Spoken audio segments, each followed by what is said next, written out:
Welcome, business geeks. This is a little bit different of an intro than we usually have here on the Business Geeks podcast because of the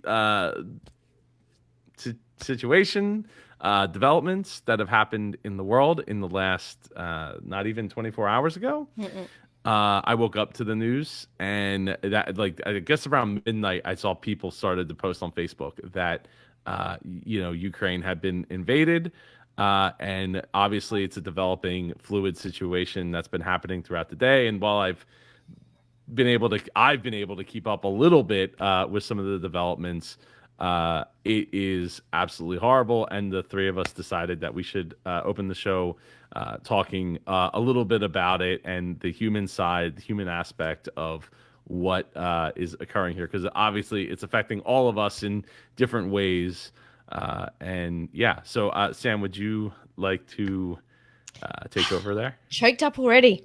So we're not going to talk about it from the perspective of what's happening.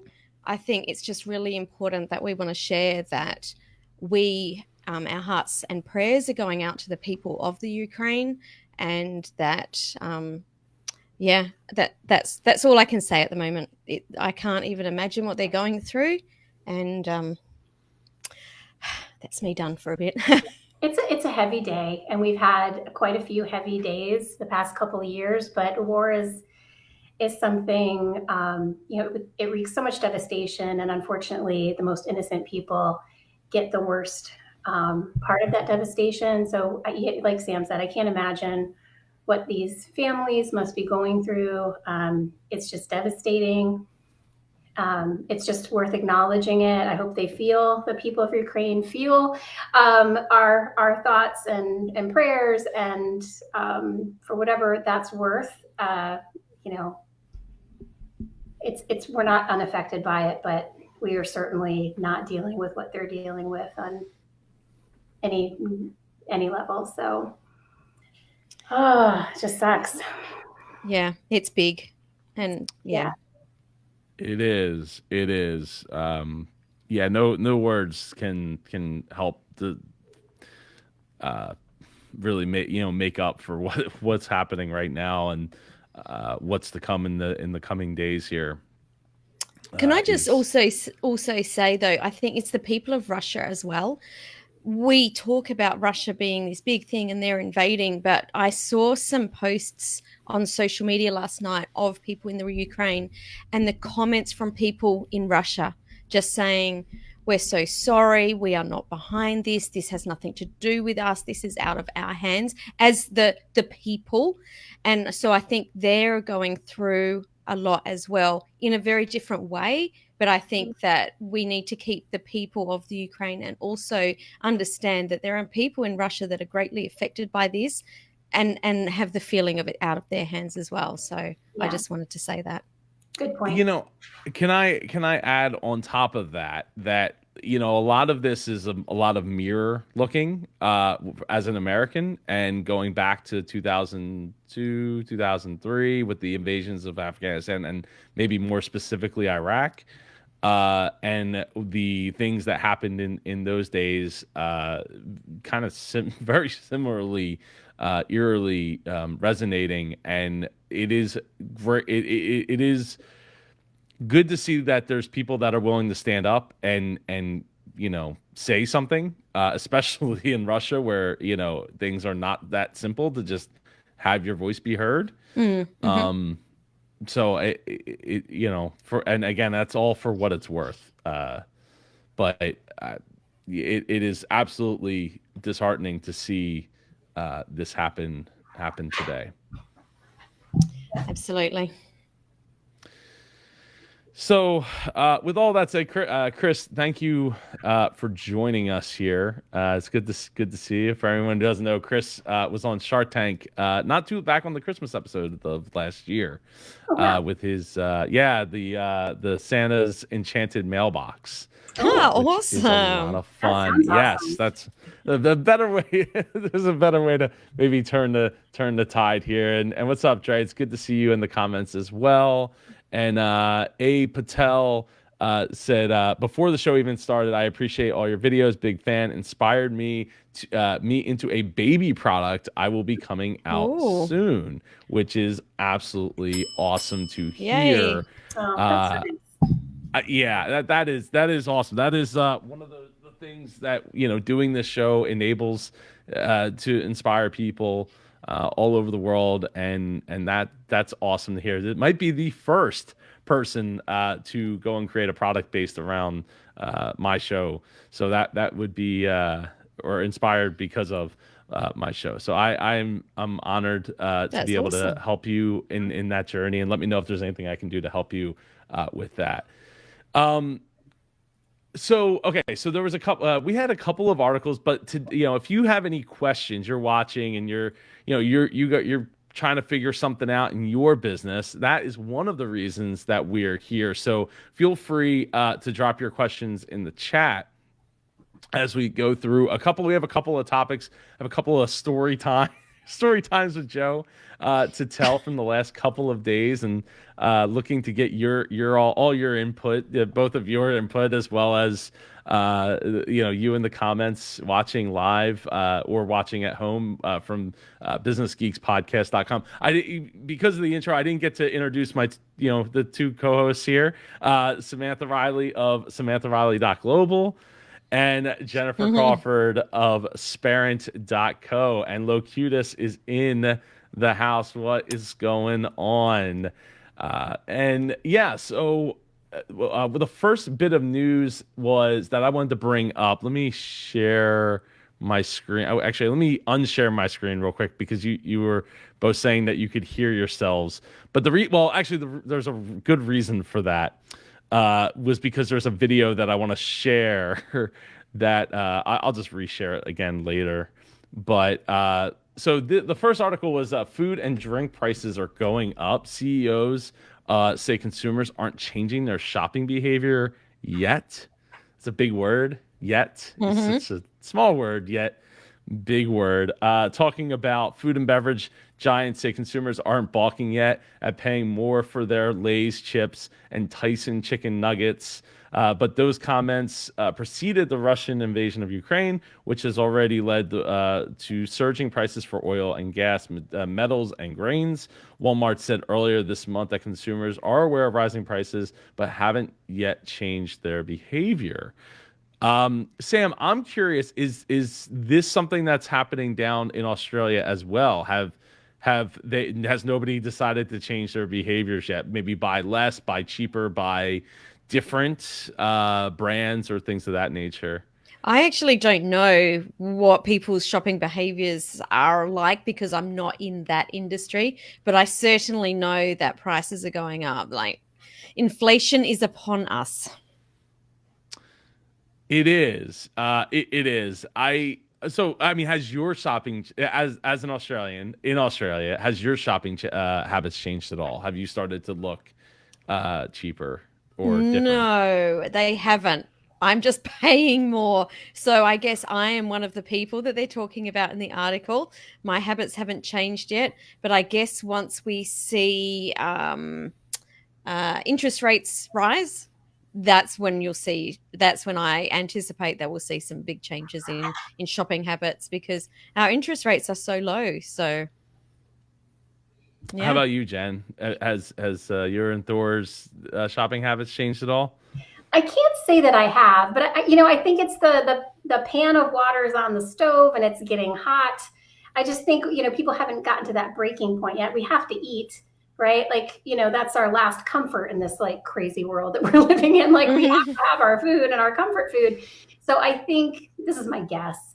So is that people are grumbling privately, but they're not changing their shopping behaviors yet. But I think as other prices start to increase, gas and utilities and some of our basic needs start getting more and more expensive, I think, the extreme couponing will be upon us. But I think right now we're just kind of victims of circumstance. And, there's not much we can do at the moment or that not much that we're willing to do. Um, but yeah, it's going to be a rocky year, I think. Yeah, when I when I think about it, I've been kind of thinking about this in a different way, right? Because when we look at according to like what I was reading from like Forbes and some other sites, they're like, oh yeah, 2022 is not going to be the year of the recession. That might be 2023. If not, it will most likely be 2024 and 2025 for that said recession. Now, the way I see it, and maybe I don't have the numbers to back this up, but my theory is that if you already are getting people, because like Chipotle, and we're going to talk about Chipotle later, but so it leads right on into it. You look at like a company like Chipotle where they're like, hey, our costs have gone up maybe an insignificant amount throughout this whole thing. But we've just continued to raise prices because people continue to pay them. So why not? Right. So what I'm wondering is this an opportunity to get away from the cheap goods that are made overseas? Is this the potential? Because if people are already getting used to like paying more, now obviously there's going to be an even bigger jump when you start getting that point. But because of the shipping costs and things that have costed cost a ridiculous amount in jump to ship things from say China or other parts of the world into specifically here into the States. I don't know down in Australia, but is this that opportunity to grab and run with the bag of we're going to bring things back to being made in America, maybe even Mexico / Canada, maybe, because at least you're not shipping things across the the water, but is this an I see this as an opportunity to move the pendulum already on that. thought, and I could be wrong, but I already thought that was starting to happen when we couldn't get things from China. Going back at the start of COVID, things started to slow down. I thought that this was, the beginning of bringing things back to being locally made. Yeah, that's interesting. It just occurred to me. I don't know why I didn't think about this. When you're asking if I changed my habits at all, this is less related to the inflation. But for instance, my sister lives in the Dallas area, and she was saying that her grocery store shelves are pretty bare. Like it's hard to get some things. And, the rumblings of the supply chain issues, we don't seem to be having a big problem in our area with the grocery stores, but I've been hearing people say, you should maybe like establish relationships with your local farmer. And so Thor and I did do that. We established a relationship with a local farmer, local to our house in the mountains, where there are a lot of farms, and for meat and produce. And one, they both raise both meat and vegetables, with ethical practices, with care and sustainability with the land in mind. So we felt really good about this relationship, and also that we have like a reliable source of food if there are any sort of hiccups in the food supply chain in the future. So that's one thing we did that I guess is a sort of a byproduct of this awareness, feeling a little vulnerable with everything that's been going on. That's a good shift that I don't think probably enough people do or even necessarily think about. I know we have a farm up the street from our house, and whenever possible, we buy things from there. They don't do food; they do like shrubs and plants and that kind of thing. So like whenever possible, we try to buy stuff from there rather than buying it from like Home Depot or a big box store, because we want to make sure that the stuff we're getting keeps up that farm from selling, so that more houses don't get built in our community. But because we it's already the school, like the whole school system. I think there's a whole rabbit hole to jump down. But yeah, ultimately like helps support that local farm and helps keep houses out and all the things that go along with it.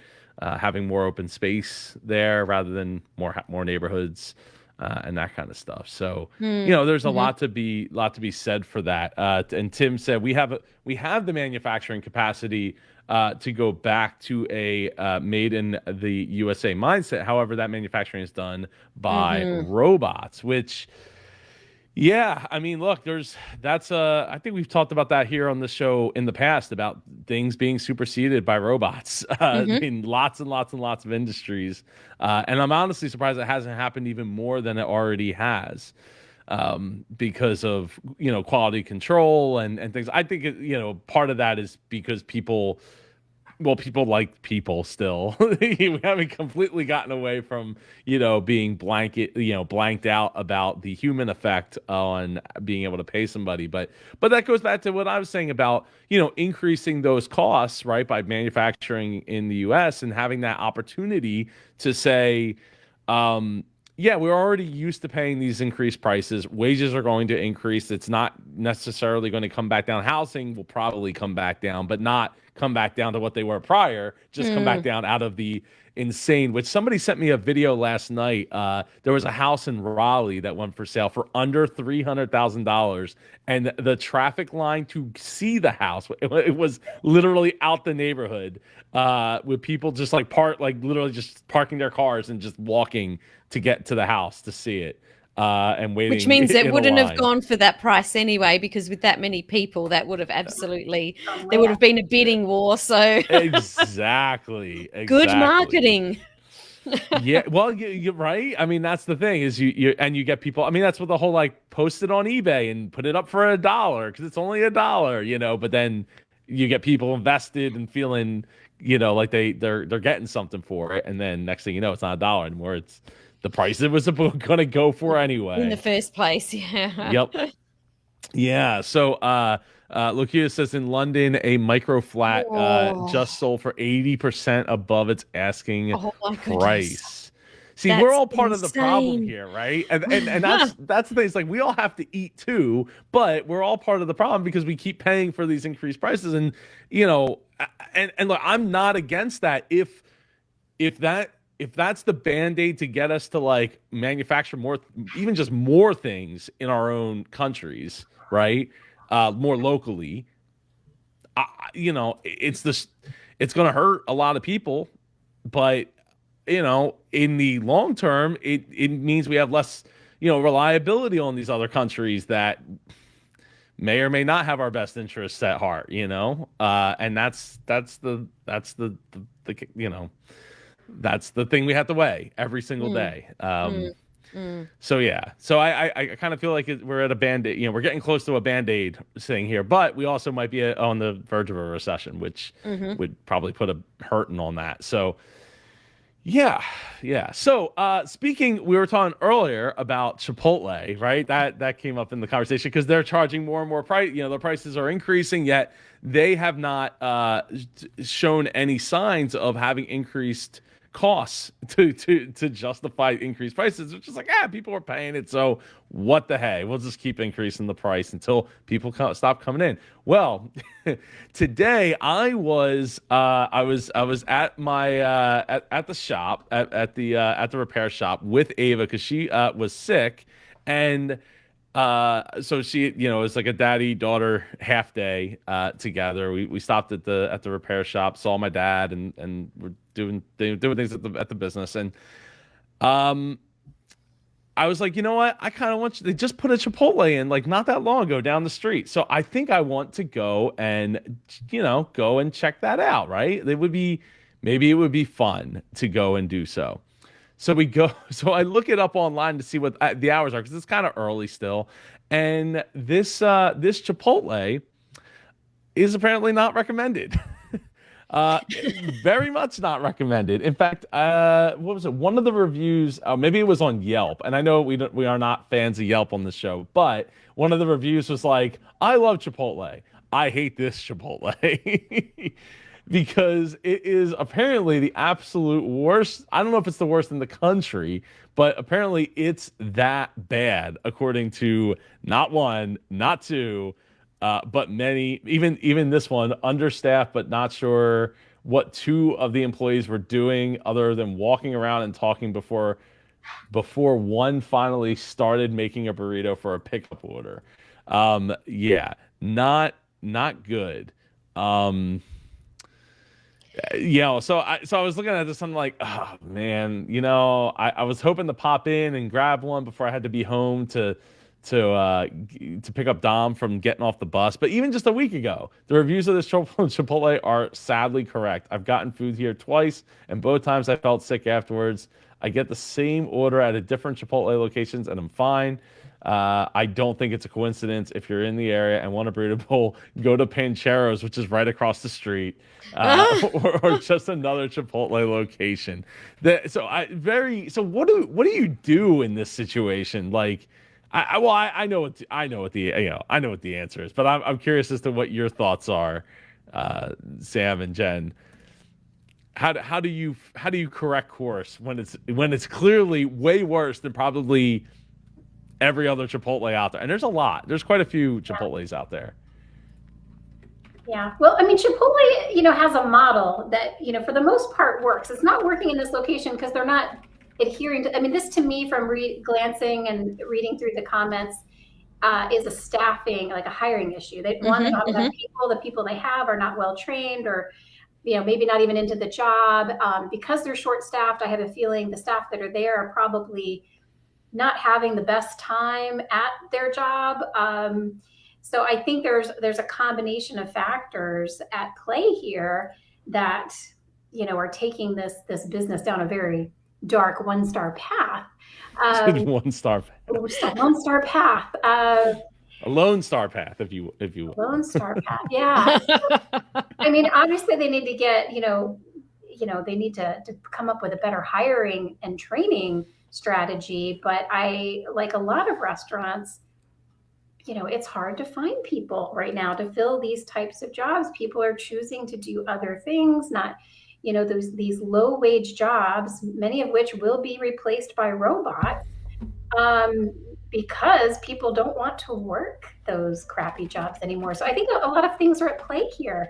Clearly clearly they have problems. They have earned these 1-star reviews. Yeah, but it looks like their 1-star reviews are way more consistent than their staff are, just from reading these. If I was Chipotle as a company and I'd seen, like, what is that, 174 reviews? I've never seen from that many reviews a 1.6. Stand. I didn't know it was possible. I didn't go. I wouldn't have gone either. Which is exactly why, if I was Chipotle, I would be getting some of the executives in there and fixing that and sorting it out. Like, putting your head in the sand here is not a smart move. Yeah, and maybe even consider shutting it down, at least temporarily, until you can figure it out. And you said it was a new location. So relatively new, yeah. Like in the last, I think I would say in the last 2 years, maybe a year, it was put up. Yeah. I mean, if you're risking, public health and safety at this point because you don't have food safety, your best food safety routine in place, may need to shut it down and do a hiring fair, get corporate, like Sam said, involved. And whip it into shape and have somebody from corporate stay there for a while and make sure. But this is really damaging. I mean, it's really it's damaging to their brand. But I mean, from a public safety perspective, I think we have to look at it from that lens as well. Yeah. It's really, it's sad because I actually was like, oh, I haven't gotten a chance to eat at that Chipotle yet. Let me go look it up, see if it's open. Oh God, no, I'm not going there. Yeah. I will not be feeling well by the time we get to do the Business Geeks podcast, and that'll be no bueno. So and you'd be on the phone with customer service in no time. Yeah. See, Joey, there was an opportunity for you right there. They were waiting for your call. Yeah. You say that, and literally, so last week I had, or 2 weeks ago, because it's been 2 weeks, I had internet issues, right?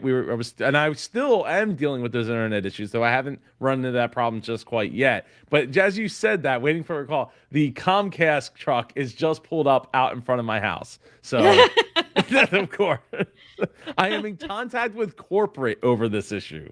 That's how bad it is. Corporate. Yeah. So, Yeah. So okay. So that's the Chipotle mess. I had this other thing. So I was coming back from the Philadelphia Zoo, and I wasn't driving when I took this picture. My wife was driving, or no, was I driving? No, I wasn't driving. I don't think I was driving. I think I had Matt take this picture. He was sitting next to me. And we were sitting in traffic either way. There was, clearly there was a car. We weren't moving anywhere. But so this billboard caught my attention because of the fact. Now I don't drink, mostly not even mostly alcohol in general, but definitely not beer. But this ad caught my attention because more taste and only one more cow than Mick Ultra. So that's 1, 2, 3, 4, 5, 6, 7, 8, 9, 10. That's 10 words right there, real big and bold for the people listening at home. To me, this seems like such an easy problem to fix. Get rid of the 1 calorie, shave it off, shave that calorie off somehow, find a way, right? And then you could say, more taste than Mick Ultra. And let the calories speak for themselves, right? Being the same. That's how I feel about it. Plus, this is on a highway, so you're supposed to be doing 50, 60. Maybe that's why they didn't feel bad about putting 10 words on a billboard, because they're like, this highway is mostly congested anyway, so nobody's flying. Very rarely are people flying, by it. It does seem a little desperate. It does seem a little desperate, doesn't it? And you're naming your competitor in the text. So, to me, I'm like, what I remember from that is, the competitor name. I barely noticed the Miller Lite can on the right because I don't have time to look at the can. I only have time to read the text. And so you're putting your competition, unless there's some sort of inside joke that I am not aware of, it seems really kind of like a strange billboard to me. It is very weird. It is very weird. It's just like, really, aren't we just saying more taste and it's light? Like, that's it, isn't it? But, Michelob Ultra, for anyone who doesn't know, it makes a big deal about their calorie count. Being less than everybody else's. And so they're playing off of that strategy of like, oh, we'll just piggyback on on what they're saying. But we're the better tasting one. And I don't really like to promote alcohol or beer or anything like that, but I just thought that this was just, to me, I guess it worked, right? It caught my attention, so in some ways it worked, but I just felt like this is not the way. Like it just seems like a weird way to do it. And like, this is an example of like those like sister ads, right? Where it's like you have an ad that plays off another ad. We saw that over the illness, right? With Ryan Reynolds, where Peloton did that commercial, like I guess right before the illness. Maybe it was like the end of 2019. And Ryan Reynolds, like in the same week that ad first aired, he went and found the actress, and then they wrote an ad to promote his whiskey line, or his, I think it's gin, isn't it? Aviated gin, I think. Yeah. Something like that. Yeah. And the quick turnaround to make like a sister response ad to their ad. And we've seen this with like Wendy's has done it, I believe, in the past. I think Burger King has done it as well, where they play off of something that's already popular, which makes sense. I mean, we see it especially during the good one was what was it? There was an ad for the Super Bowl that went black. Was it Volvo or something like that? I don't remember who. It wasn't this year. This was a few years ago, and everybody like put like a black image up on their Twitter, or they changed their something like their profile picture or something like that to like a black image, just an image of like just the color black.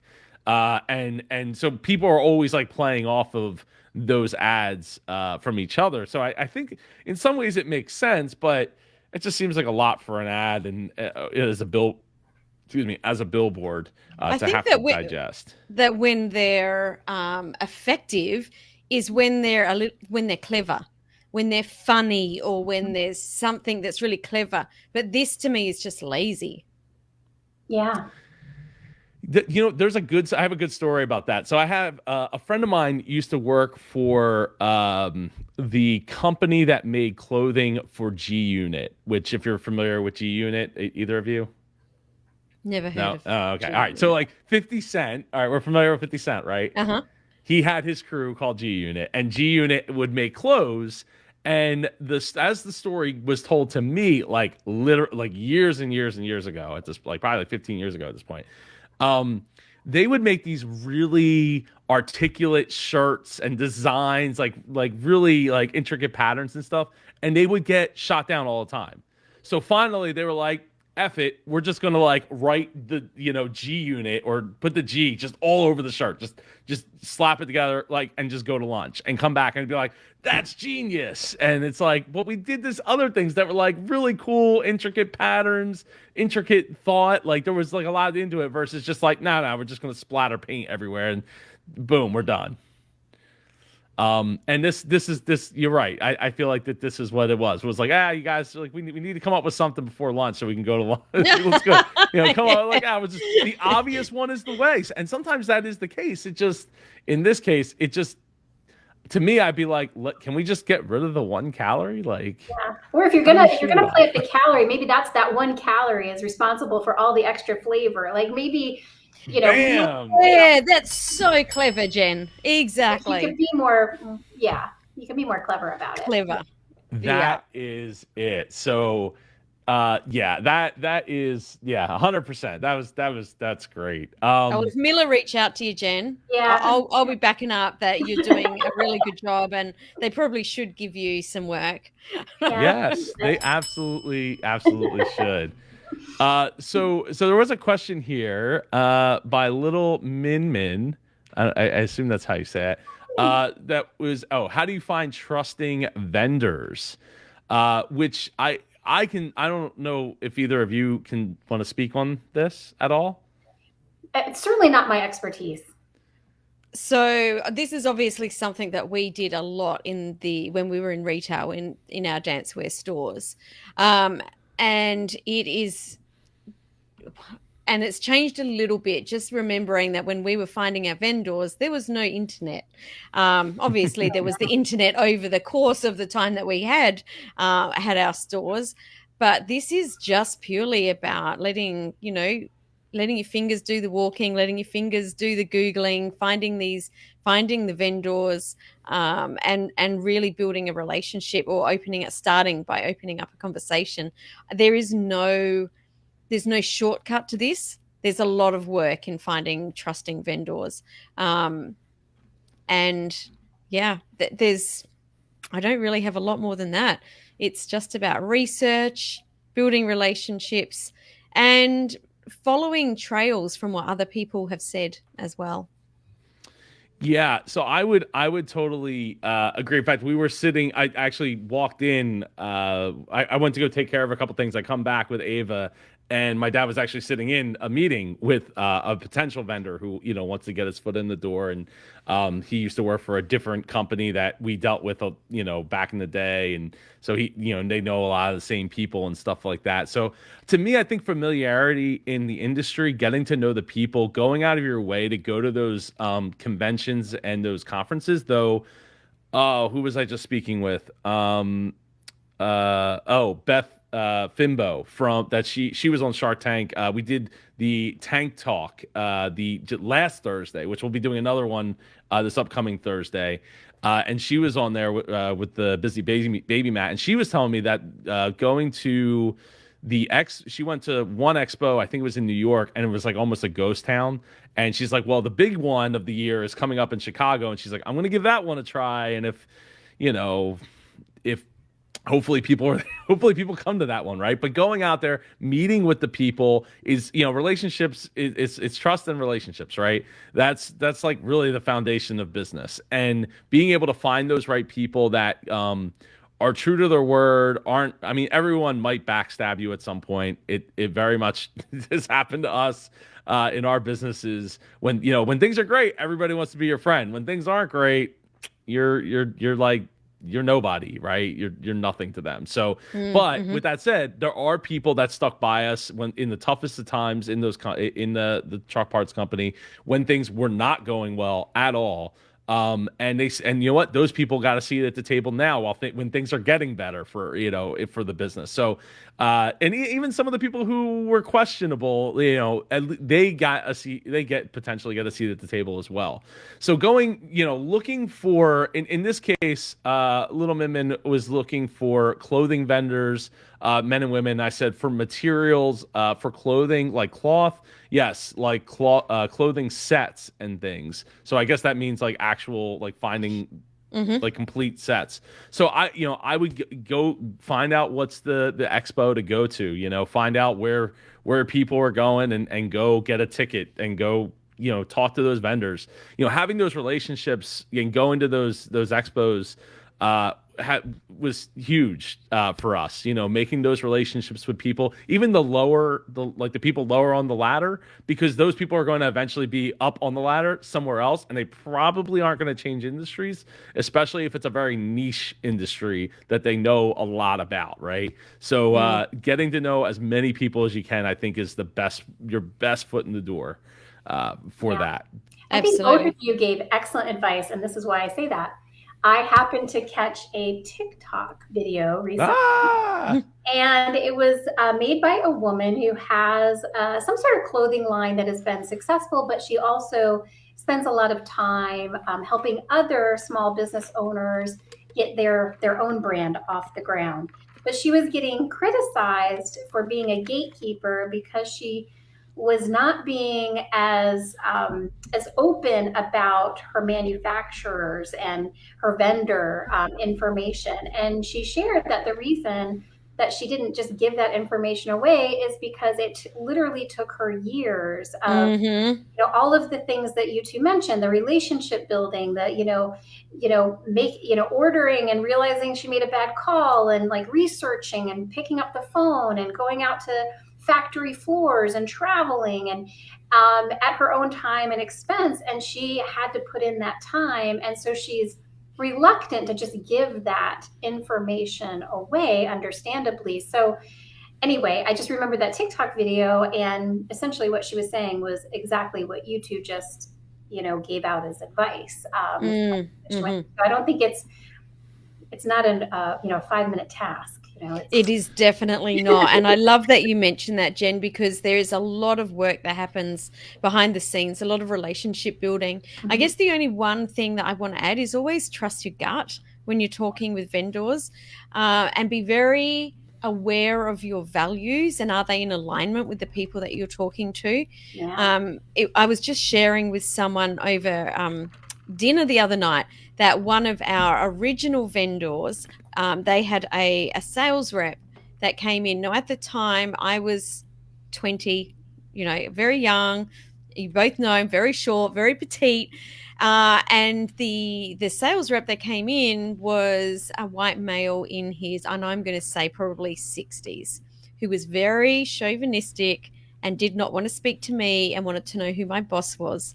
And that particular vendor didn't get our money for about 10 years when their sales rep changed and someone came in and started that conversation again.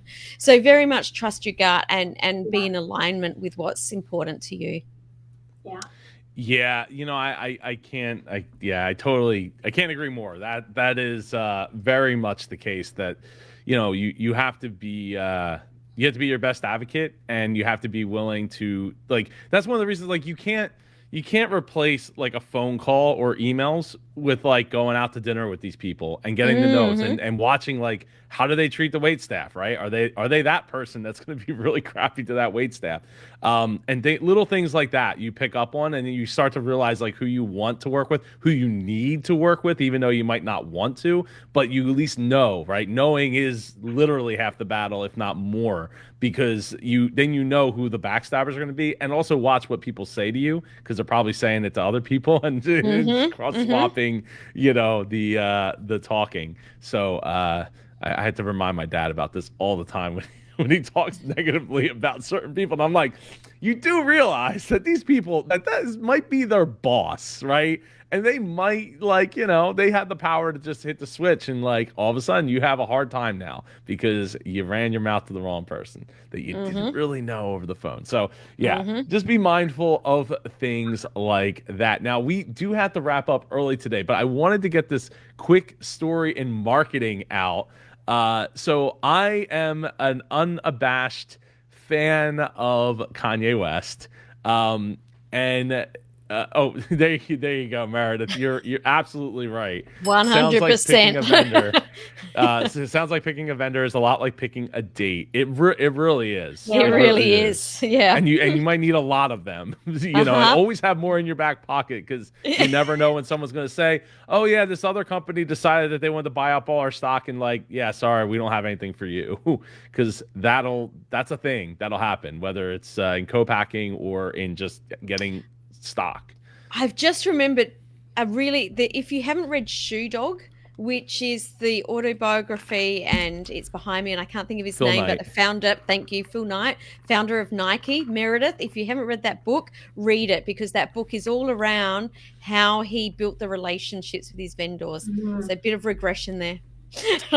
Yeah, definitely. So for a while, so Tuesday morning, it's 3:00 in the morning. The last 4 or 5 days I'd woken up early, right? And mostly because of the kids waking up, and at 3:00, 3:30 in the morning, and which is fine because I've actually been trying to wake up earlier and earlier and working to that progression of getting to a 4:30, 5:00 in the morning thing. And we've talked about this here on the show before about, do you have to wake up at 4:00 in the morning to be successful? I don't think so, but right now in my life, it would be very helpful because of the kids waking up and having to get them ready for school and blah, blah, blah, blah, blah. So I think, there's some benefits to it. I see a Facebook ad, and the Facebook ad is for Kanye West's launch/listening party, streaming live from Miami at a handful of my IMAX theaters across the country. So I was like, oh, cool. It's 4:00 in the morning. So I'm like, all right, let me text Matt, because I know Matt is a fan. He's not as much of a fan as I am, but he's a fan. He would go, right? It's a 30-minute drive or something to King of Prussia or to Bensalem, Pennsylvania. We could do it, right? We can make that happen. It starts at 9:00 at night. So there's tons of tickets because obviously it's 3:00 in the morning and not many people are up yet. He doesn't get back to me till later because I forgot he was up. He overslept, or he slept in that day. And so by the time I went to go buy tickets, because he said he wasn't going to go. By the time I went to go buy tickets, the two theaters closest to me were both sold out. New York, all sold out. So I was like, oh, let me check Baltimore, because Baltimore's an hour and a half away from me. So I checked Baltimore. Baltimore is not sold out. I buy a ticket. I was like, you know what? Screw it. I'm going by myself. I'm going to drive the hour and a half, go down to Baltimore and go see this show, because who knows if I'm ever going to, if they're ever going to release it, or I don't even know what I'm signing up for. I just know he's going to be having a big old listening party in a stadium down in Miami, and I get to go see it. So I go down, I drive down there. I get down there an hour early, 8:00. I get my large popcorn. I get my soda. The ticket was $20 or something like that. Get my soda. About 8:30, I walk into the theater. I'm the only one there. I'm the only person in the theater at that point. And I take this video, and this is what's playing. And apparently it started playing at 8:00. You can hear that, right? Uh-huh. Yeah. So that is what's playing for literally hours. Now I didn't know this at the time because I just got there. So I call Melissa, and she thought something was wrong on my phone. Apparently this is Kanye West's heartbeat. They hooked him up to, I guess, a heartbeat monitor, and then played with a microphone or whatever, and played his heartbeat to that pulsing light for what ended up being a long. It was very annoying. It was very, very, very annoying. So some people start filing in. I was like, oh, where are you from? Oh, yeah, people came from DC because all the DC theaters were sold out, but this one theater in Baltimore wasn't. So anyway, about I don't know, the show was supposed to start at 9. By 9:05, somebody realizes that the show is streaming on his website and on YouTube. And I'm like, I drove an hour and a half each way for something that's going to stream on YouTube. I could have sat in my home theater and watched by myself more comfortably because they didn't have like the reclining seats. They had the seats that go back, and it was in my knees. So anyway, I told the people next to me, I was like, look, 9:30 comes, I'm leaving because the show didn't start at 9.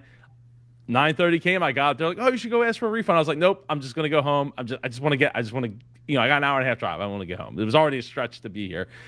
That show did not start until 10:40. So I am so glad that I missed out on that and did not stay.